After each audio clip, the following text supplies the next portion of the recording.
आपकी जिंदगी 360 degree transform होने वाली है। आप सब अब तक रुके हैं यहाँ पे, जबरदस्त क्लैपिंग अपने आप के लिए करने चाहिए।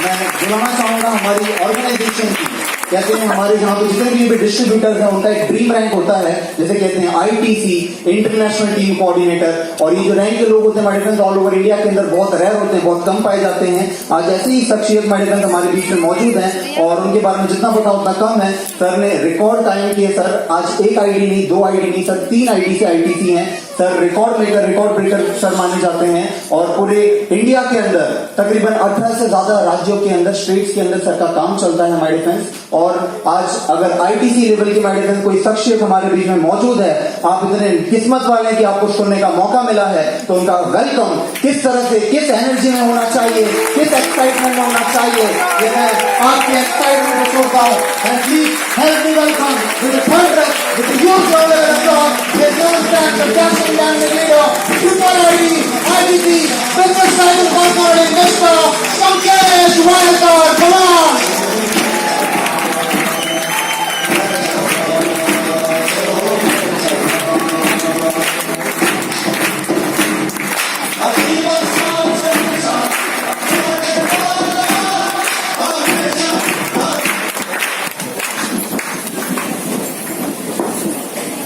नमस्कार। आज फर्स्ट टाइम कितने लोग हैं? नए लोग, क्या बात है। आप सभी नए लोगों का माइग्रेशन फैमिली में, माइग्रेशन मैनेजमेंट और हम सभी टीम लीडर की तरफ से जोरदार तालियों के साथ वेलकम करें।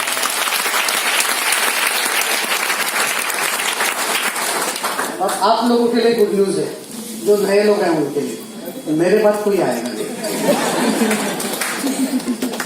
जानते हो आप, आज मेरे लिए कितना वैल्यूएबल दिन है, फिर भी मैं यहाँ पे हूँ। मेरे बच्चे का जन्मदिन है।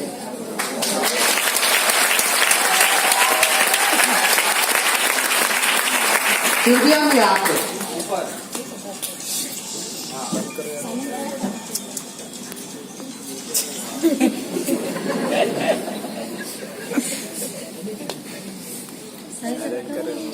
तो समझ सकते हो ना। और मुझे नहीं लगता कि मुझसे इम्पोर्टेंट काम आप लोग के घर पे है। लगभग आज से 14 साल पहले मैंने भी पहली बार नेटवर्क मार्केटिंग करियर की शुरुआत की थी। आज शायद आपको आपके दोस्त ने बुलाया होगा, आपके करीबी रिश्तेदार ने बुलाया होगा, या फिर कोई स्ट्रेंजर व्यक्ति आपको यहाँ पे बुलाया होगा, कोई अनजान व्यक्ति बुलाया होगा आपको यहाँ पे। आज से 14 साल पहले नेटवर्क मार्केटिंग करियर देखने के लिए मुझे जिन्होंने बुलाया था, मुझे उन्होंने ये कह के बुलाया था कि आप अगर अपने लाइफ में कुछ परिवर्तन चाहते हो, बदलाव चाहते हो, तो आप हमारे साथ में चल सकते हो। तब की मेरी उम्र करीब 22-23 साल की, और 22-23 साल की एज में किसी व्यक्ति ने पहली बार मेरे लाइफ में मेरे साथ परिवर्तन की भाषा बोली थी, बदलाव की भाषा बोली थी। मैंने सोचा चलो जाके देखते हैं एग्जैक्टली करना क्या है। आप जैसे यहाँ पे आके बैठे हो, ऐसे मैं भी 2-2.5 घंटे इस बिजनेस को देख रहा था, लोगों को सुन रहा था। और यहाँ पे जो भी लोग आए, सभी लोगों ने अपनी बातें बताई।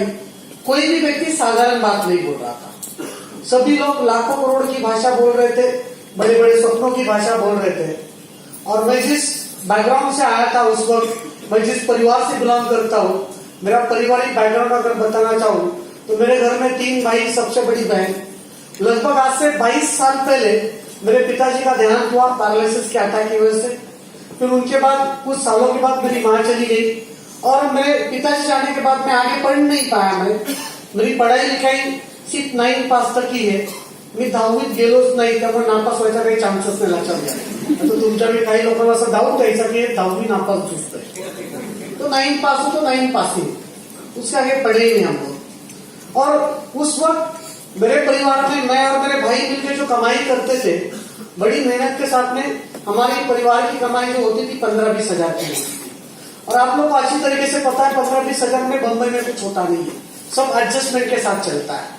मला अजून आठवतं मित्रांनो, आम्ही ज्या घरामध्ये भाड्याने राहायचो चाळीमध्ये, 11 महिन्यासाठी जर कुठलं घर भाड्याने घेतलं तर घराचं डिपॉझिट 5,000 असायचं आणि घराचं भाडं 1200 ते 1,500 रुपये असायचं। एक बार डिपॉजिट देके घर के अंदर घुस गया तो मैं 4 महीने भाड़ा ही नहीं देता था। और मेरा व्यवहार इतना अच्छा देख के मालिक 5वें महीने बोलता था कि भाई तेरा व्यवहार बहुत अच्छा है, घर जल्दी खाली कर। और जब मैं घर खाली करता था, मैं आपको बताऊं, तो होता क्या था कि घर खाली करते तो ऐसे नहीं होता था कि 2 नंबर के चौल 5 नंबर के चौल में रहने के। असल में घर खाली करना है तो पूरा पिन कोड चेंज करने का। पिन कोड को बदलने का मतलब जानते हो आप क्या होता है? पिन कोड को बदलने का मतलब ये होता है कि उस एरिया को चेंज करना है। मुझे तो पत्ता परत कभी भेटलाच नाही पाहिजे आपल्याला लक्षात घ्या, क्योंकि वो 4 महीने में क्या होता था, वो दूध वाला, भाजी वाला, किराने वाला जो उधारी किया है ना, तिकडे परत जायचंच नाही आपल्याला, उसका पैसा देना ही नहीं। मतलब मैं आपको बताऊं, मैं अगर कोई दुकान से अगर उधारी लेता था तो दुकान के सामने का रास्ता मेरे लिए परमानेंट बंद होता था, तो पैसे जायचंच नाही आपल्याला। और एक चीज का गारंटी, अगर मैंने किसी से उधारी किया तो अगला व्यक्ति लाइफ में कभी उधारी में धंधा नहीं करेगा, इसका गारंटी। ऐसे हालात थे, ऐसे दिन थे जब बिजनेस मैंने देखा और मुझे बताया गया कि आप यहाँ से लाखों की आमदनी कर सकते हो, आप यहाँ से करोड़पति बन सकते हो, आप यहाँ से सपनों को पूरा कर सकते हो। मुझे आप एक सवाल बताइए, एक साधारण व्यक्ति, एक मिडिल क्लास व्यक्ति आज दिन भर जो मेहनत करता है वो सपनों के लिए करता है क्या? 2 की रोटी के लिए करता है। तो आप और हम कभी सपना देखते हैं क्या? नहीं देखते, क्योंकि आप और हमें सपना देखने के लिए डर लगता है। आप और हम इसलिए डरते हैं क्योंकि आपको और हमें लगता है सपना देखने के लिए क्या चाहिए? पैसा चाहिए, कीमत चाहिए। मुझे भी यही लगता था, लेकिन आज से 14 साल पहले ये इंडस्ट्री मेरे पे जब आया, नेटवर्क मार्केटिंग बिजनेस में जब मैं आया, तो इन 14 सालों में ये बिजनेस मुझे एक ही चीज सिखाया कि सपना देखने के लिए कीमत की जरूरत नहीं होती है, सपना देखने के लिए हिम्मत की जरूरत है। हिम्मत मैंने इस बिजनेस को क्यों शुरू किया? 14 साल पहले 2,10,000 कमाना था, करके नहीं शुरू किया। करोड़पति बनने का खौफ लेके नहीं आया था, और ना ही मेरे पास सपनों की बड़ी लिस्ट थी। मैंने इस बिजनेस को केवल और केवल महीने के 10,000 अगर कमा लूं तो ये बिजनेस मैंने करना चाहिए, क्योंकि उस वक्त वो मेरी अपनी सोच थी, वो मेरी अपनी मानसिकता थी। और 10,000 एक्स्ट्रा इसलिए चाहिए थे ताकि आज जो एडजस्टमेंट का लाइफ चल रहा है, इस एडजस्टमेंट के लाइफ से मैं और मेरा परिवार बाहर आ सकता है। क्योंकि एक्स्ट्रा 10,000 आने से आदमी चौक से हीरानंदा नहीं जाएगा, लेकिन चौक में जो एडजस्टमेंट चल रही है ना, उससे ठीक तरीके से मैनेज कर सकता है। और उस वक्त 14 साल पहले वो मेरी अपनी वजह थी जिसको लेके बिजनेस को मैंने शुरू किया। लेकिन आज 14 साल पीछे मुड़ के देखता हूं तो बिजनेस ने मेरी वजह को चेंज कर दिया। आज इनकम की अगर मैं बात बताऊं तो 1 साल की इनकम मेरे परिवार में माई लाइफ बिजनेस से 1 साल की जो इनकम आती है वो नियर अबाउट 2.5 करोड़ रुपए की इनकम आती है 1 साल की। अच्छा, आपको से कितने लोगों को लगा फेंका? तुमच्या किती लोकांना वाटलं फेकलं म्हणून? हाँ, ऐसे प्रोग्राम में मैं मेरा अनुभव बता रहा था, मेरा इनकम बताया यही हॉल में, और सेमिनार खत्म हुआ, मैं नीचे खड़ा था, एक लंबे से 6 फुट के भाई साहब ने मेरे को आवाज दिया, वो भी कोपचे में खड़े थे। मेरे को बोलता है इकड़े जरा कोपचा थे। मैं डर गया, मैं बोला कोपचे में बुला रहा है, मतलब इंसान के बीच में बुला, मतलब तू एकटाच आहे। मैं गया, बोला क्या होगा सर? खरंच सांगा वरती तू फेकलं का नहीं फेकलं? बोला क्यों सर आप ऐसे क्यों बोल रहे हैं? अरे बोलता मुझे देख, मैं 50 साल का हूँ, अभी तक 50,000 के ऊपर कभी मैंने बात नहीं किया लाइफ में, और तू बोलता है इतना इनकम? कहा सर इतना इनकम आता है? तो फिर मैंने मेरा माई लाइफ का आईडी खोल के उनको इनकम दिखाया। बोलता है वेबसाइट किसका है? माई लाइफ का। तू किस कंपनी का आदमी? माई लाइफ का। डुप्लीकेट भी हो सकता है, एडजस्टमेंट भी हो सकती है। बोला है बात ही बराबर। फिर मैंने उनको क्या किया, मेरे बैंक में से मेरा बैंक स्टेटमेंट था, तो बोला साहब ये मेरा बैंक स्टेटमेंट है, देखो इसमें हर बुधवार को पैसा आता है। बोला ठीक है, हर बुधवार को आता है, कंपनी एक साइड से डालती भी रहेगी और दूसरी साइड से लेती भी रहेगी। बोला ये भी बात बराबर।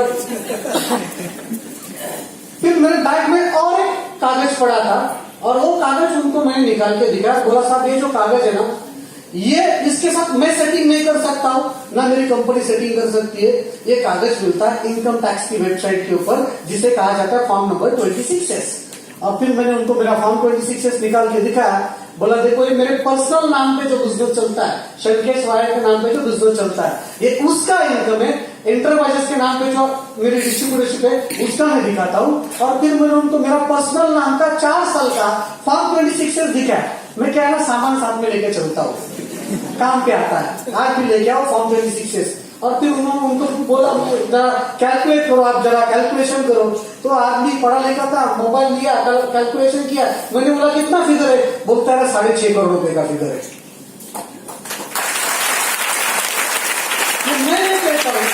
मैं नहीं कहता हूँ, ये कागज कहता है। कौन कहता है? ये कागज कहता है। मतलब क्या, ये बिजनेस में पैसा आता है। और नेटवर्क मार्केटिंग में एक ही कंपनी, माइलेस्टर कंपनी, जहां पे सारे एविडेंस दिखाए जाते हैं। दोस्तों, बाहर की दुनिया में कोई कंपनी एविडेंस नहीं दिखा सकती, ये सिर्फ माइलेस्टर में दिखा सकती। अभी आपको क्या लगता है, दोस्तों, जब मैंने शुरू किया होगा, आपको लगता है लोगों ने लाइन लगा के ज्वाइन किया होगा मेरे पास बिजनेस? नाही, तू लवकर ये, लवकर आम्हाला तुझं माइलेज चालू करायचं, लवकर आहे, एकदम काय झालं रे, लवकर है, ऐसे हुआ रहेगा। मैं जब शुरुआत में बिजनेस लेके लोगों के पास जाता था ना, मेरे को लोग उठा उठा के पटकते थे।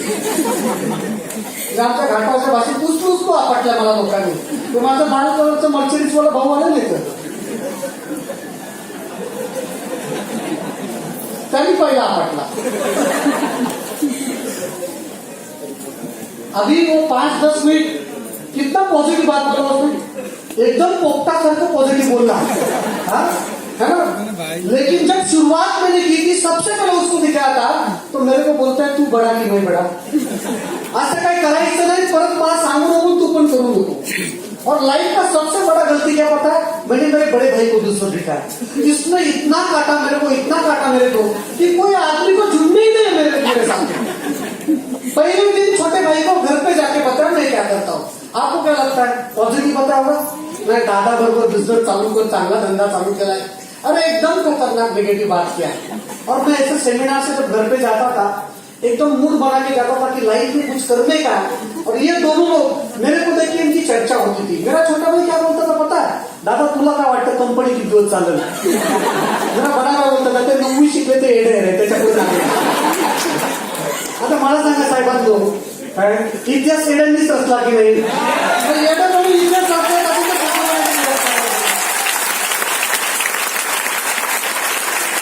ये दोनों तो आए नहीं, कोई प्रॉब्लम नहीं है, लेकिन इन्होंने काम जारी किया आगे। बोला चलो भाई लोग नहीं आ रहे, कोई प्रॉब्लम नहीं है, रिश्तेदार के पास जाते हैं। मामा के लड़की को कॉल किया, बोला दुनिया का जबरदस्त धंधा लेके आओ। बोलते कल ही तेरे दादा का कॉल आया। और ऐसे 2-3 कॉल करने के बाद पता चला पार्टी यहां तक पहुंच चुकी। फिर आता करायचं काय? तो मैं बोला पुणे जाते। कहां पे जाते? पुणे में जाते। मध्ये खंडाळा घाट है, हे तिथपर्यंत यांची रेंज जाणार नाही। और मैं फिर पुणे में गया, हमारे एक रिलेटिव के पास में हाईली क्वालिफाइड आदमी, पढ़ा लिखा आदमी, नेशनल बैंक में मैनेजर की नौकरी करता है। तो बोला मैनेजर साहब है, बैंक में है, करोड़ों की फिगर हर दिन देखते हैं, अपना बिजनेस जल्दी समझ जाएंगे। तो मैं पुणे गया, उनके लंच ब्रेक में उनको बिजनेस मेरे सीनियर ने सब बताया, 1-to-1 में सब देखा उसने। और फिर मेरे को देख साइड लाया, देख तू ना, तुला काम धंदा नाही, तू 9वी शिकला आणि तू हे केलं, तुला 4 माणसं नाही म्हटली, उद्या तू सोडून जरी दिलं तरी काही प्रॉब्लेम नाही, तू कर।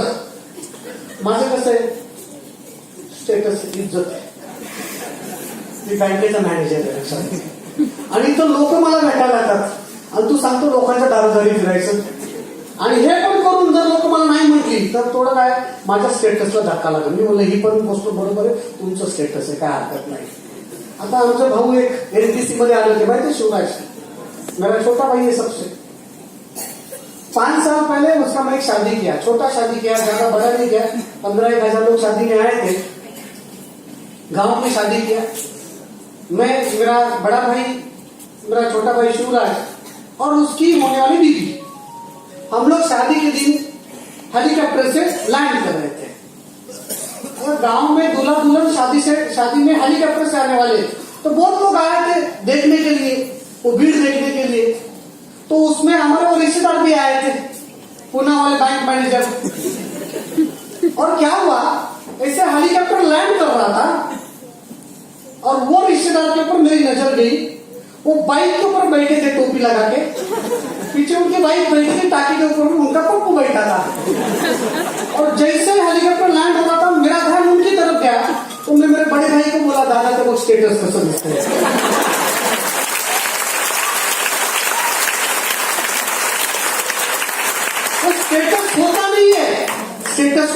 जाता है और एक आम इंसान के लाइफ में स्टेटस को बनाने का काम नहीं करता।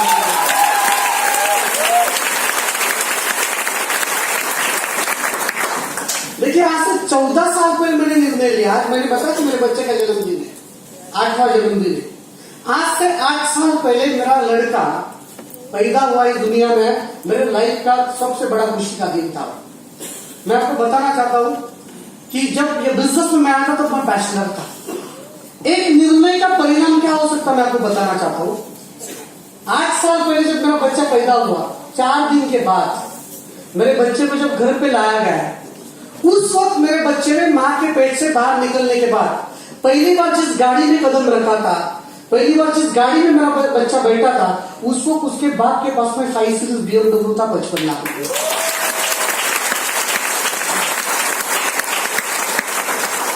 अभी दूसरा लड़का लास्ट 23 तारीख को गोकुल अष्टमी के दिन पैदा हुआ, 1 महीने का हो गया। वो भी जब घर पे आया, उस चीज जो शुरुआत हुई, एक की BMW से हुई, दूसरे की 1 करोड़ 40 लाख के जगुआर से हुई।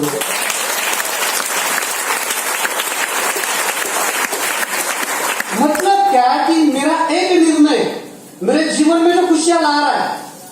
आज मैं आपको इतना ही बताना चाहता हूं कि मेरे एक निर्णय से अगर मेरे जीवन में खुशियां आ सकती है, तो आज आपकी बारी है आपके परिवार के जीवन में खुशियां लाने की। बस एक निर्णय लीजिएगा, हमसे कई ज्यादा खुशियां आपके जीवन में है। Wish all the best. जय हिंद।